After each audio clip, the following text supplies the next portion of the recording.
My people, you don't finally read as they talk to you now. Spend between 10 and 15 minutes to address it.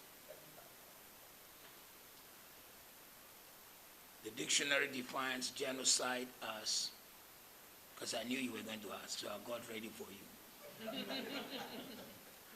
The dictionary defines genocide as a deliberate and systematic killing or persecution of a large number of people from a particular national or ethnic group with the aim of destroying that nation or group of people.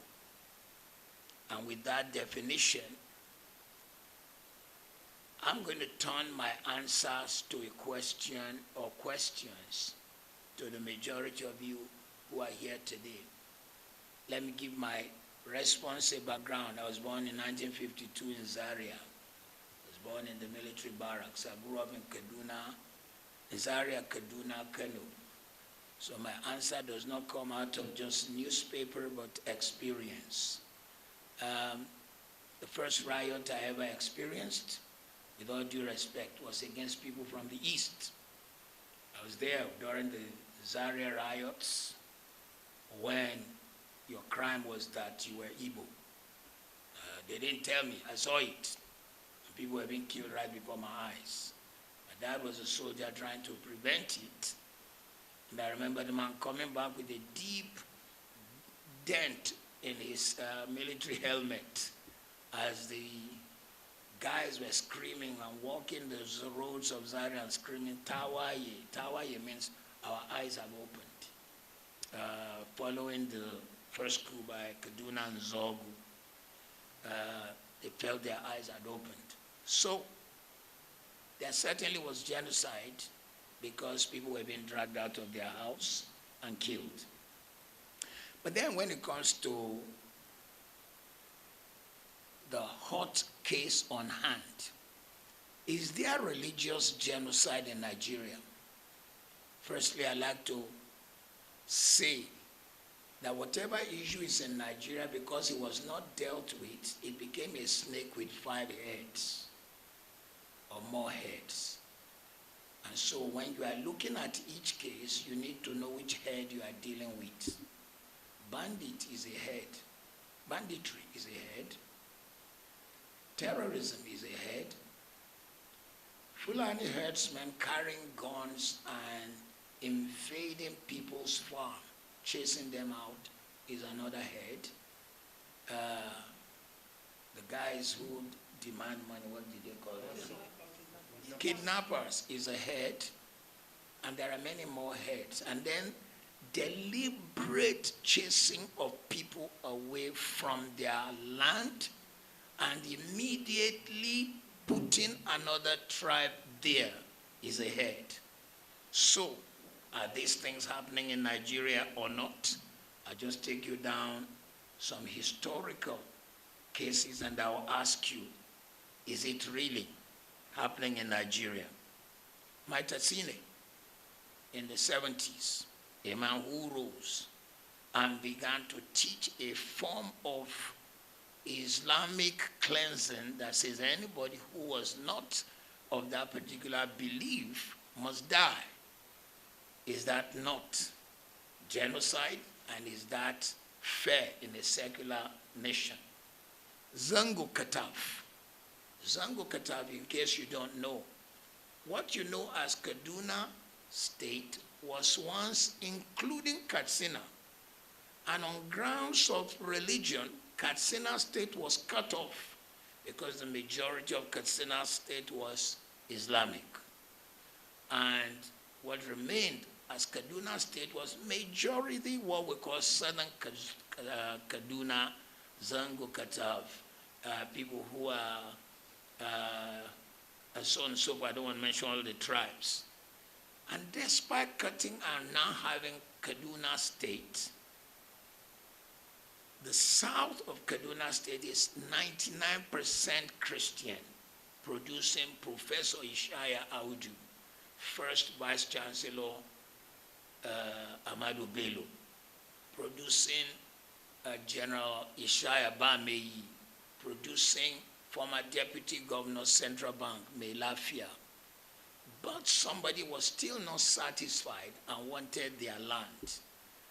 And particularly under the watch of a particular governor, probably 23,000 of these people died. Is it so? Is it not so? And if people of that number died, I mean, Zangu Kata, people were being hacked, cut like animals because you wanted their land and because they didn't follow your religion. Is that genocide or not? There was beheading in Kano because, what's the name of the evangelist? Reinhard Bonnke came to hold a crusade, and they said, Christian crusade is not allowed. Not only did they destroy the equipment, they cut Christians. Is that genocide or not? Deborah Samuel, a girl in a polytechnic in Nigeria, in the north, she saw on the platform of her class that people were posting religious things. And she said, hey, this platform is for our study, not for religion. They went, they killed her. And when it became a court case, 52 barristers who hold the religious faith different from hers showed up to defend the guys who killed her. Is that genocide or not? Evangelist Eunice in Greater Abuja went out 5 a.m. to do what we used to do down south here. And when we were kids, I was born a Muslim. My name is Ahmed. My mother is Aishat. My brother is Mudashir. My sister is Khadijat. My dad is Salau. But we knew people who would wake up and be waking people to prayer. That was what Evangelist Eunice did, and they hacked her to death. And then, if all that is not genocide, and if it is just religious intolerance, what happened when Mathew came out and said, I am from southern Kaduna, and 23,000 of our people died, and actually when we call people who should come and defend them, the military, the police, they don't show. It is after the people are gone that they show. And they say they have it on good record that some mysterious helicopters are coming to give these people equipment. Is that not a plan at genocide? If you say that is not genocide, what shall we say of what's going on in particularly states in the north that are of Christian conviction? Benue State, even today's Vanguard reports Kwande local government, where people were hacked, and the plan is to chase them out, and some people come to occupy. And when I say some people, let me be bold to say Fulani herdsmen and some of the guys carrying guns come to occupy. Because when I was a little kid, one of the songs on radio in the north would say, Babanka Sanshe would not food you. That song says that the whole of Nigeria is the land belonging to Shehu Danfodio. And until that is achieved, they've reached Kwara. It may be Lagos. So somebody somewhere does not want this kind of facing the reality. Is there a genocide? You will have to answer. I haven't answered any of your question yet. But let me just say, 270 girls were carried out of a school. They were all Christians. The people who carried them committed 5 crimes. 1, child molestation, because Nigeria's criminal law says that if you sleep with anyone under, is he 18? Which is the age of consent. It's a crime. They raped these girls. 2, if you carry a person against their will across border, it's trafficking. I thought we have human trafficking laws. 3, you force these people to change religion. 4, you force them into marriage. That is the 4th criminal offense. 5, some of them were violently raped. And then 6, some of them were killed. The same people who committed this crime You said you forgave them. Who forgave them? Where were they forgiven? Which court of law? Is it the government that said, okay, we suspend the criminal laws of Nigeria in the case of Boko Haram, who carried this girl, whatever of the Hydra heads carried the girls? Who did it? So, if you now say you forgave them, where are they?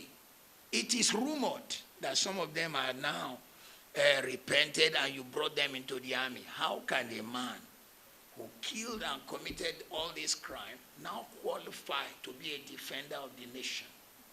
It is rumored that some of them are in the Air Force. How can a man like that defend the Federal Republic of Nigeria? How can we entrust him in the country where I live at the moment, in England? If you touch a child, you know rape and more. You touch a child in an indecent way, you will be in the register of child molesters. And the moment you change local government from one local government to the other, you must go and report yourself as a child molester so you can be on the books of child molesters. Once the court have passed a case against you that you molested, anytime you move, you don't need the police to do it. You have to go and report yourself. There are jobs you cannot get. But in our own case, we said these guys are forgiven. One, who forgave? Two, where were they forgiven? Three, where did we see their repentance? Four, where is the fruit of their repentance? So, we cannot say that there is no genocide. But if we say there's no genocide, answer my questions. Two, we cannot say there is no religious intolerance. If you say there is no religious intolerance, explain to. So guys, if you want to send money to Nigeria, please download LEM5 from App Store or Google Play Store. Use my promo code on the screen and get an instant cashback of 15 euros, 15 pounds, or even $15, whether you are sending from America or Canada. This app transfers at zero fees.